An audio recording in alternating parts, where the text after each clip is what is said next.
Hi all, welcome back. ఈ వీడియోలో మనం అక్కినేని నాగార్జున గారు అండ్ విజయశాంతి గారు హీరోయిన్స్గా వచ్చిన మూవీస్ ఏంటో చూద్దాం. ఆ లిస్ట్ ఏంటో చూద్దాం. వీరిద్దరి కాంబినేషన్లో ఫస్ట్ వచ్చిన మూవీ జానకి రాముడు. ఈ సినిమా 19th August 1988లో రిలీజ్ అయింది. ఈ సినిమాకి డైరెక్షన్ కె రాఘవేంద్ర రావు గారు. మంచి క్లాసికల్ హిట్. తర్వాత వీరిద్దరి కాంబినేషన్లో వచ్చిన మూవీ నాగార్జున గారు అండ్ విజయశాంతి గారు వీరిద్దరి కాంబినేషన్లో హీరోయిన్గా వచ్చిన నెక్స్ట్ మూవీ విజయ్.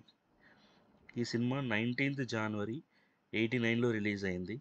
ఈ సినిమాకి డైరెక్షన్ బి గోపాల్ గారు. తర్వాత వీళ్ళ కాంబినేషన్లో వచ్చిన మూవీ జైత్రయాత్ర. ఈ సినిమా 13th November 1991లో రిలీజ్ అయింది.